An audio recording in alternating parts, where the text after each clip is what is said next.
Mascot horror. It's a term for a trend in recent indie horror games where they take a friendly-looking mascot, often in a setting aimed at children like a birthday party pizzeria or a toy factory, or even an actual kindergarten, and then they subvert the child-friendly setting and mascot with a horror atmosphere. It's interesting because I actually tweeted about this trend in indie horror games 5 years ago in 2018, and I called it mascot horror. And at the time, I actually got kind of a negative response to the term. There were a lot of replies arguing with me, basically saying that the term mascot horror that I was trying to coin wasn't coin-worthy. Gretchen, stop trying to make fetch happen. It's not going to happen. Funnily enough, 5 years later, I see the term mascot horror everywhere, so I guess it is worth talking about now, at least. But anyway, before we get into the examples of mascot horror, I'd like to draw a line in the sand early in this video and show you what it is not. Because you could argue the mascot horror trend started in June 2012 with Slender the 8 Pages. But I don't consider Slender a mascot horror game. This game came out of what I would term the creepypasta era, which consisted of a lot of characters that were intended from the jump to be creepy. So, you know, you got Slender Man, Jeff the Killer, Tiki Toby, and all the rejects that never went anywhere. Those frankly throwaway characters are just simply traditional horror antagonists. Mascot horror really started with the first Five Nights at Freddy's game in August 2014, which at the time was an incredibly unique game, and it took the world by storm. Now, at first, there were a lot of really obviously derivative Freddy ripoffs that came through, like Five Nights at Treasure Island and other pieces of shovelware, for example, but nothing that really stuck. The first other mascot horror game that I remember was actually Tattletale, which came out at the very end of 2016. If you haven't seen it, it's basically a game about fucked up Furbies. Give me a treat. I'm gonna give you a real treat. I'm gonna bop you upside the fucking head. Brush me. Brush me. How about I club you over the head with a hammer? How about that? Tattletale definitely fits the bill for a horror game subverting a friendly-looking mascot, in this case, Furbies. And it was genuinely a fun little game from what I remember. But unfortunately, it was a little ahead of its time, and it didn't reach nearly the heights of popularity that the next mascot horror entry did, which was Bendy and the Ink Machine. Bendy Episode 1 came out in February 2017, and it was only 10 minutes long and basically just a proof of concept, but it was enough to get the ball rolling. By the time Episode 3 came along, the brand was in full-fledged merchandising mode. Heavenly Toys, featuring Bendy and Boris plushies.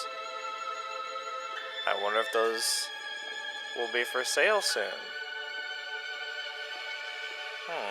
And I lost interest in it, but more on that later. Bendy's what really opened the floodgates for mascot horror, namely Poppy Playtime, which took things up a notch in the production department and also speed ran the merchandising track. But it wasn't without controversy, with some people starting to notice that the branding for these games was focused on a lot more than the actual games themselves. And that's when we come to the present day and the latest mascot horror craze, Garten of Banban. Looks like there's already a sequel planned, Garten of Banban 2. I'm just about to play the first one. So, Garten of Banban takes place in a kindergarten, which you'd be forgiven for not knowing because the name's kind of a mess. But it's about 20 minutes long, and there's already a sequel planned. Now, this is the game that was apparently the breaking point for a lot of people. There are so many YouTube videos that came out in just the past month talking about this game in particular and saying that it's the final straw. They took it too far this time. You know, so I decided to check out the game myself and see if it's really that bad.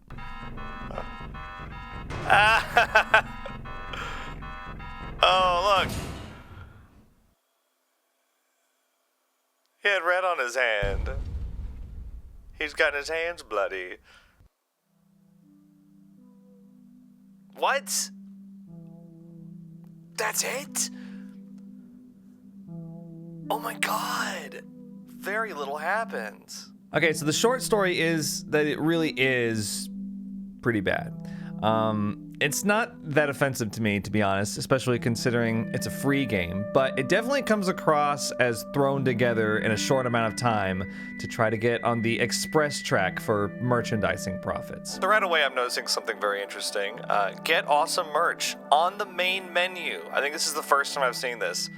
Merchandise link on the main menu. But merchandising aside, Garten of Banban's biggest crime to me is that it's impatient.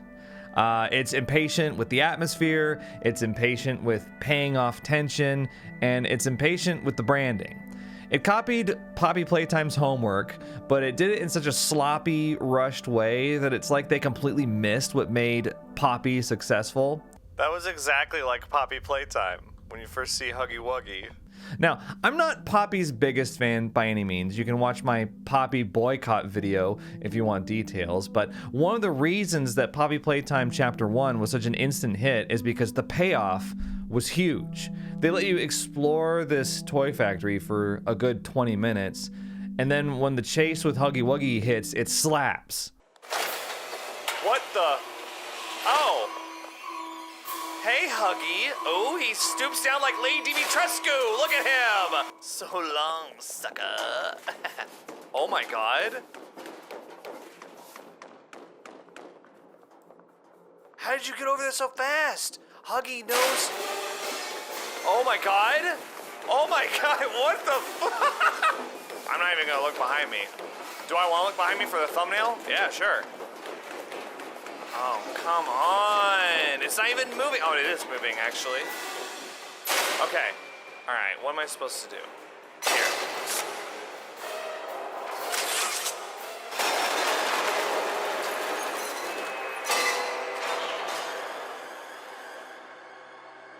Man, he fell out of the tree and hit every branch on the way down, huh? Now compare that to Garten of Banban's big chase, which is this.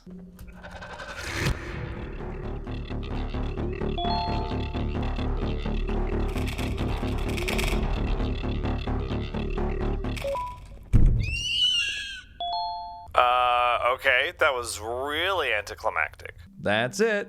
That's what all the build-up resulted in. And that's what I mean. It's impatient.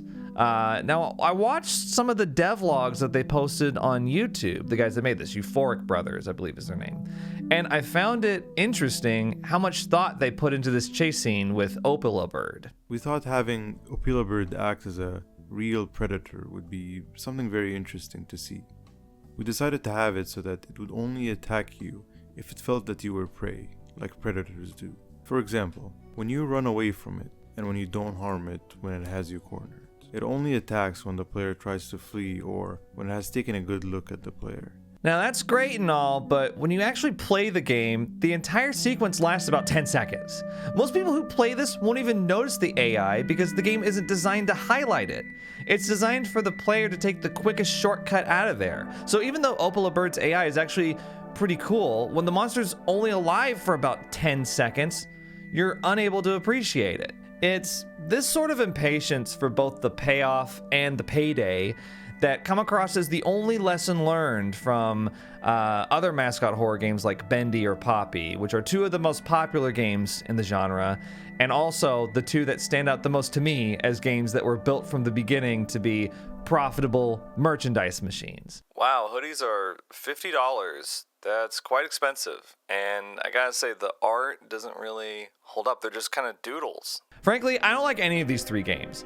Banban's much more obvious about its flaws than either Bendy or Poppy, but all three have the same underlying issue, and that's that there's no unique concept behind them. So let me explain what I mean by this. Let's take a look at Baldi's Basics in Education and Learning versus Garten of Banban, okay? So on the surface, they seem similar.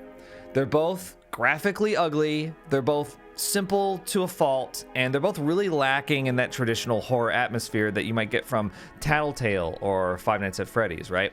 However, I'd make the argument that Baldi's is a far superior game because it has an actual unique concept behind it. Welcome to education and learning. That's me.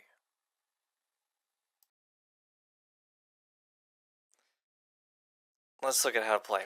To me, Baldi's is an often misunderstood game in the mascot horror genre. I think a lot of people even just write it off as just a meme, but I think Baldi's Basics is actually, it's a clever little satire game. It's a parody of 90s edutainment games, most notably Sonic Schoolhouse. So look, if you don't know what I mean, here's some footage from Sonic Schoolhouse. Click on the doors with letters or numbers to enter a classroom. Okay, you get it now? I mean, it's obviously influenced by it. But it's not like that game was unique at the time. Edutainment games like this almost always had a friendly-looking mascot to guide kids through the game. And this is the concept behind Baldi's Basics. You know, it asks the question, what if the friendly edutainment mascot punished you for answering incorrectly? And it's not just like, oh, what if the mascot was evil, right? What if the mascot wanted to get you? It's what if the mascot took education so seriously that it wanted to punish you for incorrect answers? Hey, I hear every door you open. Oh. Uh-oh. He's upset. I think I figured out where that sound's coming from. Okay. So, in contrast, what's the concept behind Garten of Banban? Some mascots at a kindergarten are actually scary and possibly evil. Okay, sure, but like, you just described every single mascot horror game. There's no added layer to it. There's no unique concept behind it, like there is Baldi's Basics. Poppy Playtime, what's the concept? Some mascots at a toy factory are actually scary and possibly evil. Again, there's no added layer to make it interesting or unique. It's just another game. Poppy gets away with it because the animation and production are top notch, but it's not like it's breaking any new ground conceptually. Here's another example, Choo Choo Charles. So on the surface, and I got a lot of comments like this on my Choo Choo Let's Play video, making this same mistaken first impression. It kind of seems like Charles is just another mascot. But Choo Choo Charles has unique gameplay that proves to be the difference maker. It has a unique concept. There's not another game out there like Choo Choo Charles. You upgrade your train to make it faster and tougher, you equip different types of guns on the train, and you have these cool little battles with Charles until you get strong enough to kill him. That's cool, that's unique. Likewise, I'm very excited for the upcoming My Friendly Neighborhood game. Again, on the surface, you've got these puppets and characters, and you can just see the plushies being manufactured right now, right? And we'll have to wait for the full game to know for sure, but the demo has actually a lot more in common with Resident Evil 4 than it does Five Nights at Freddy's. And that's because of the gameplay. The unique concept for me behind this game is that it's a reskinned first-person shooter. Instead of zombies or cultists or something, it's these uncanny valley puppets that yell educational phrases at you while you're in combat. I learned my numbers when I was a kid. Here, let me show you how I learned. I'm a friend.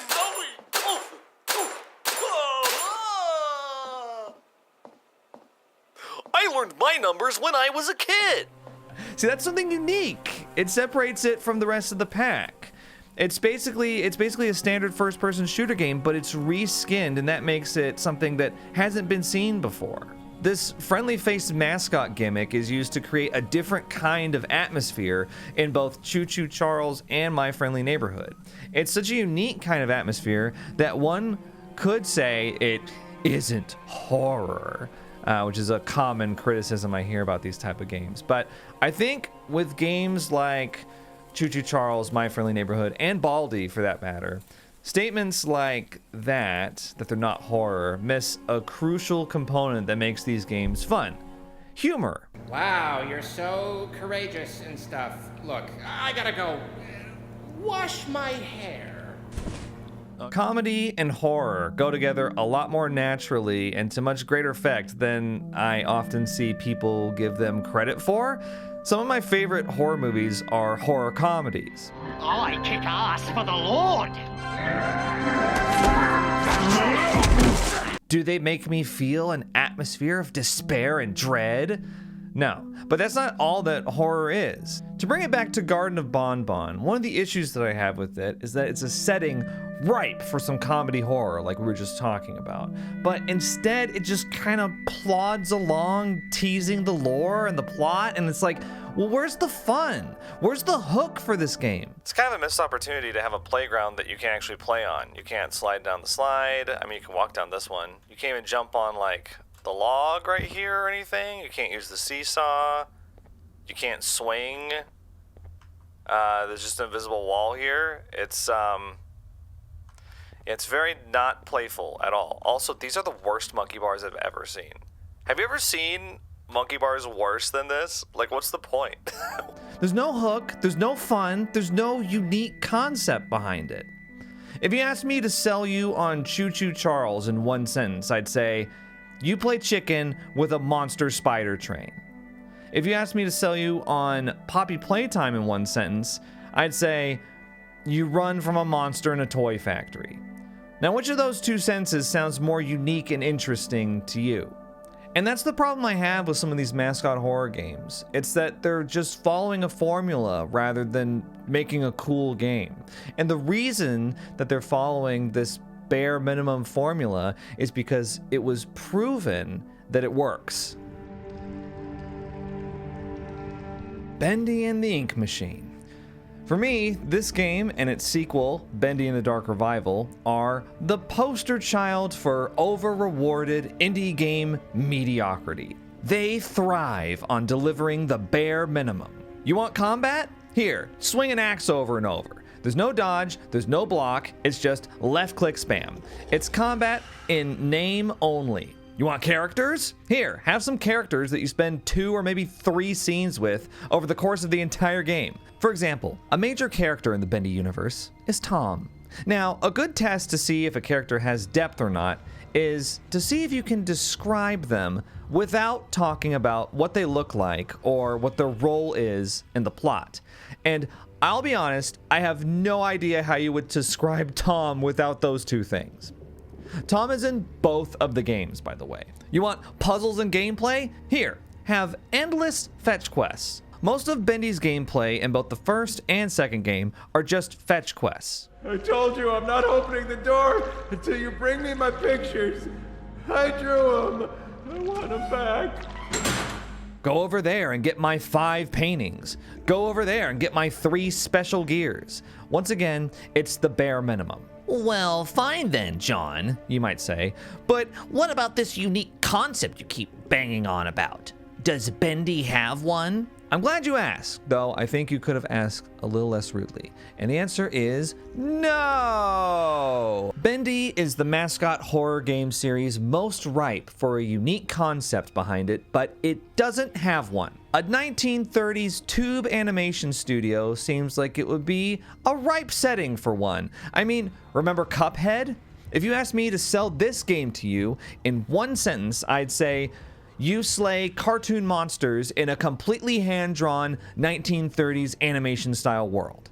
Now, if you asked me to sell Bendy to you in one sentence, I'd say you collect items for and speed date cartoon characters that you can buy as plushies afterwards. No, I honestly don't know what I'd summarize Bendy as because it doesn't do anything unique or interesting with its unique and interesting setting. In fact, it does the exact opposite. It spends most of its runtime trying to do things exactly like Bioshock. A city built on broken dreams. How big is this place?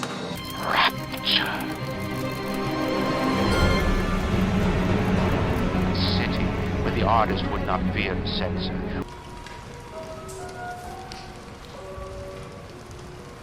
Not really a 70s style outfit.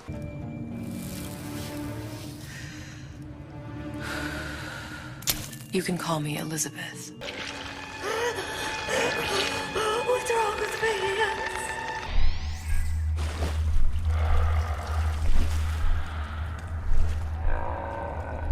Audrey, what's happened to you? Why are you talking like Wilson right now to yourself? Okay. If I find you, I'm gonna rip your face off. Oh, wow. I'll teach you your place!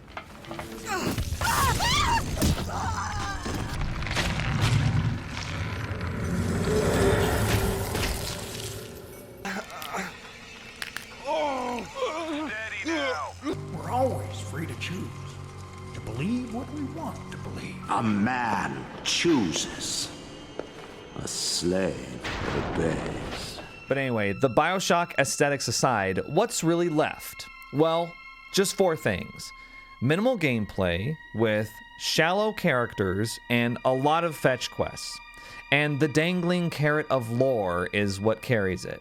Now, remember those 4 things, okay? So, Garden of Banban, sorry to give you whiplash on the topics there, but Garden of Banban, released on January 6, 2023. Now, interestingly, Bendy creator The Meatly released a little game of their own on January 23rd, 2023. That seems to be a direct response to Garden of Banban. It's called Meatly's Storage World, and it's a biting satire of Mascot horror. Look, there's a link to merch on the main menu. Oh, Meatly, you scamp. Anyway, Meatly's Storage World is a pretty simple game that you can complete in about 5 minutes. Basically, you just walk around a map and search for numbers in the Storage World lockers and read extremely sarcastic notes about hidden lore and secrets while you try to avoid the antagonist, which is this sock puppet character the Meatly has had for years.